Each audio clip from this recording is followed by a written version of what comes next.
Hey friends, welcome back to my daughter's kitchen. Maybe you caught that other video before when we made our sweet potato pizza crust. This time we are making some coffee-licious scones from a special book that my daughter had ordered from a podcast. So we are taking a recipe from the Coffee and Crumbs book, which you'll see in the video, and we are going to be making super delicious. This recipe is going to be gluten-free. It is going to be dark chocolate cold brew scones. And like I said, we're making them gluten-free. So I just thought I'd bring you on location with me to my daughter's beautiful home and make them together. So come on with. Okay, everybody, we are doing real life, but this is a fun new, this is the very first volume of this Coffee and Crumbs, and we are going to be making cold brew dark chocolate scones. We're gonna give it a try. We have all the ingredients ready, and I'm at my daughter's house for the week, and we need coffee and chocolate. So that's what we're gonna be going off of. Like I said, we have pretty much everything ready. She's gonna do the wet ingredients, I'm gonna do the dry. We're gonna combine it together, and then we do have to chill it for, how long? 30 minutes. And we're gonna get that in the freezer, and then we'll get to the baking part of it. So she's gonna do the wet, and we'll kind of go over it. So right now she's gonna combine the, where is it? Here, it's right here. Yep. The eggs. Yep, Milk. so she's gonna do that. It's all measured out. Just tell them how much of each. Okay, so 2 eggs. And then she's just gonna whisk it together. And then a 1/4 cup of cold brew, which she's had in the fridge. And I think, so that's just the Kirkland coffee? This is just my regular, Kirkland coffee. You can make it however you'd like. Yeah. And then vanilla, which is a couple of teaspoons. Oh, teaspoons, oh yeah. Well, the more the vanilla, the merrier. And then after that, I'm gonna get the dry ingredients together and kind of give that a stir, and we'll go over how much of each of that. And 1/3 cup of whole milk. Yeah, and I think the whole milk is kind of important instead of it being kind of watered down, right? To kind of keep the thick consistency. So she's doing that. I'm going to be in a separate bowl. We're going to mix together the flour, sugar, baking powder, and salt. So kind of the dry ingredients. And then we're going to fold in and cut in the butter, and then also the chocolate chips, which I did give a real rough chop. So right now I've got 2 3/4 cup of flour. So we are actually using the gluten-free flour. My daughter's gluten-free. Yeah, the King Arthur brand. So it is a 1-to-1. So you want to make sure that if you make your own gluten-free flour, that it is the 1-to-1 substitute. And then we are adding, instead of regular sugar, which is what it calls for in the recipe, we're using coconut sugar. That's what she's got around. And that is 1/3 cup, which we have all measured out. And then the baking soda is actually a little bit more than normal. It is 1 tablespoon. So we're making that, adding that in, and then the salt. I think it says like 3/4. 3/4 teaspoon. Yeah, I'm just gonna kind of eyeball it. That looks pretty good. Yeah. Okay, and then I'm gonna give this a quick, just mix just the dry, so it's all incorporated together, and then I'm going to fold in the butter. We're gonna cut it in. I'm gonna kind of fork it in there. We've got the correct amount, which is 1/2 cup of cold butter. So you kind of want to make sure that it is cold for the fluffiness part of it. If you've ever made like puff pastries or the crust for pies, it kind of calls for the cold butter. And I'm just, like I said, I'm just kind of pressing it in and kind of blending it all together until it's all incorporated. But let me get this done, and then we'll come back Yeah. And add the... Mix it with a fork until the mixture is crumbly. And then we'll add the chocolate chips in. Yeah, and then how much chocolate chips? That was 6 ounces. So we found that 6 ounces of dark chocolate chopped, like the recipe says, was 1 cup of chocolate chips. Yeah. And then which kind we're using? The Lily's dark chocolate baking chips. Yeah, I'm at my daughter's house for the week, and we are both in need of extra coffee and extra chocolate this week for some reason. I'm excited to give it a try here. And then you want to say anything else about this Coffee and Crumbs? So that is a podcast, right? It's a podcast. It's a writing group for moms or women, I guess.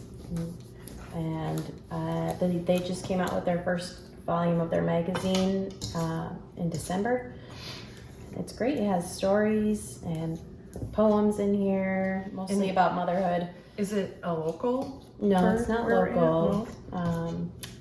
It's been about 10 years that they've been running. Oh, wow. The Coffee and Crumbs. Yep. So, and then how did you find the podcast? Just from a mom? Through a friend. Yep, through a mom friend. She told me about it and I was hooked right away. Are they on Instagram or anything? They're on Instagram. Okay. They're on, I think they're on Facebook. So, and then if you just go to the Coffee and Crumbs website, if you typed it into Google, it'd pop right up. You want to show them the front of the book again? Sure. It's kind of fun. Yeah. And I know this picture on the front was taken by a 9-year-old. Oh, wow. Yeah. That's really and neat. They loved it. So, yeah. That's fun. Mm-hmm. They love rooting for the moms in any creative way possible. Mm-hmm. All right, so I'm going to add the chocolate chips. And like I said, I just gave them a quick rough chop. And I am just incorporating it into the dry. I do see one more kind of big chunk here. So I am gonna do that. And then it actually just needs to be chilled for that half hour. And then we'll come back and we will, let's see how it's gonna turn out here. All right, so I am going to add what she put in, or that she mixed up. And make sure I get it all. Sometimes that sticks. All right, looks good. And let's see, what am I gonna use here? I'm making the dough for the scones. It looks unbelievably great. And this is a recipe by Sarah Hauser. Not sure what she has going on in her life, but whatever it is, she needs chocolate and coffee like a lot of us. And I'm sure you could probably, if you make like flavored cold brew at your house, that would be a really fun twist to this too. This is just, like I said, the Kirkland brand, like medium roast. Yeah, this is looking pretty good. All right, and then it says scrape the dough. Let's see, in separate bowl, whisk together, scrape the dough out onto your prepared baking sheet. Form the dough into one large circle about 9 inches in diameter and 3/4 inch thick. So I might have to get my hands in there and just kind of squish everything together. Get it really mushed together and make it really start looking like something. So once I have this kind of all mushed together with the butter and everything, we are going to put it on the sheet. It says scrape the dough onto your prepared baking sheet. Form the dough into one large circle about 9 inches in diameter and 3/4 inch thick. It's feeling a little bit dry to me, so I'm hoping I can maybe melt that butter with my hands as I'm squishing it around here. So, oh yeah, this is starting to feel a little bit better already. All right, so now let me wash my hands and let me go grab my pan quick. Okay, so I think I have it mixed up enough. So right now I'm gonna take the dough. This is the sheet we're gonna use. And I'm just gonna squish it the best I can. And we're gonna form that 9" by 3/4 of an inch, right? Yeah. Okay. And I'm just gonna kind of use the palm of my hand or the butt of my hand and try to do the best I can. And that's what's great about homemade things. They're never perfect, right? You can see why they would have you cut the butter in, because you don't want to just like flop in like butter that's already melted, because you wouldn't get like the consistency. I have to say, I've never made scones before. I've definitely consumed them. Like they are looking delicious. So it's definitely more than 9 inches, but I can see why they want a circle too. So we're just gonna kind of do the best we can. It's looking pretty good, right? There you go. All right, it's looking pretty good. Kind of proud of this. All right, the edges look like they're getting a little bit dry, so I'm gonna kind of hurry. What do you think? Looks good. I think it looks all right. All right, so next. Yeah, you have to cut it. So, Wait. It says top the dough with 2 to 3 teaspoons of cold brew. So Okay. I have a brush. okay. Oh, you've got the brush. Okay, great. So here's the cold brew. Here, let's dump some in the lid. There we go. Yeah, I missed that part. Yeah, whoops-a-daisy. Nice. Oh my gosh, that looks amazing. And then, oh dear. Well, and coconut sugar is, I mean, that's what I use on my, I think this will be a little bit better. Okay, we're almost ready to put it in the freezer. Well, let's look. So we are going to cut it into 8 slices. So they want to cut, right? Like into almost like pie pieces, right? Mm-hmm. So I'm gonna make, Little triangles. yeah, I'm just gonna do a cross. And I did say to kind of pull them away from each other, right? So they probably don't get stuck together. Yeah, gently pull each slice away from each other and spread them out. And spread them out. Yeah, spread them out on the baking sheet, probably all over. Oh, okay. Oops. Feeling pretty special here. This is I looking feel like I could eat it right now. I know, I'm kind of, can't wait to like smell it and consume it tonight. Yeah. Which we will be. Right. Here we go. I think that's pretty good. Yeah. I just don't want that one to stick. There we go. All right, so let's get a close-up of that. So this is basically what it looks like. You can see the middle here, everything mixed together, really good. All right, so next, freezer for 30 minutes. 30 minutes. So we'll see you right after that. Okay. Okay, we're just grabbing these out of the freezer. Not the cake pops. And then we're gonna swing them over into the oven. Okay, ready? We're at 425 and she's gonna pop them in the oven and we're gonna set the timer For 18 to 20. 18 to 22 minutes. So we're gonna do that and then we're gonna give them a check probably at the 18 minutes just to be safe. And they need to be golden brown on the top.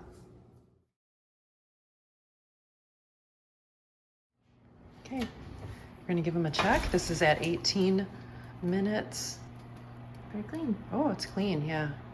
I feel like your oven runs a little warm, so.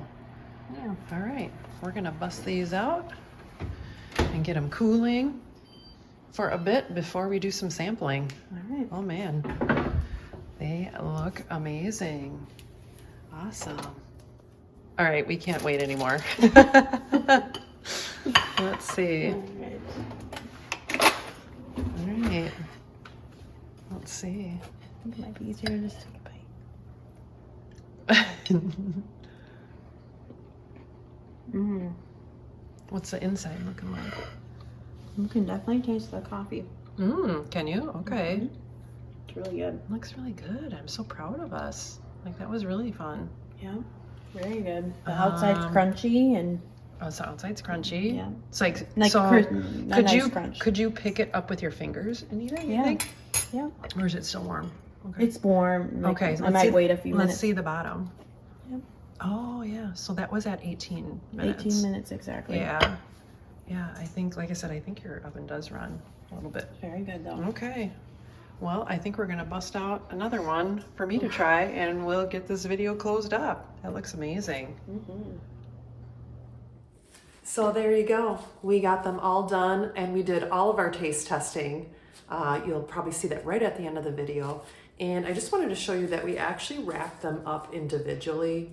And that's kind of what the recipe said at the end, that you can wrap them individually, throw them in the fridge, keep them on the counter, and then if you actually throw them in the freezer, they can last for months. But with the taste of them, they are delicious. And I have to say, we had some this morning, and we just took them and dipped them right into our coffee, and they really held together really well. So I'm actually really impressed with the flour that we use, the gluten-free flour, the 1-to-1 ratio. I've never really used anything like that specifically that resembled flour so much.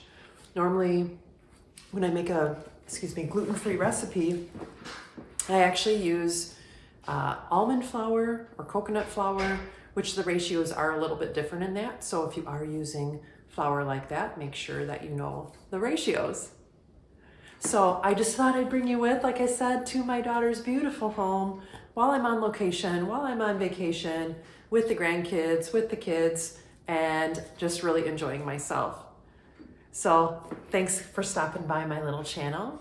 And if you like recipes like this, hit that like and subscribe. And I will see you next time on Christine's Routines. Take care and God bless.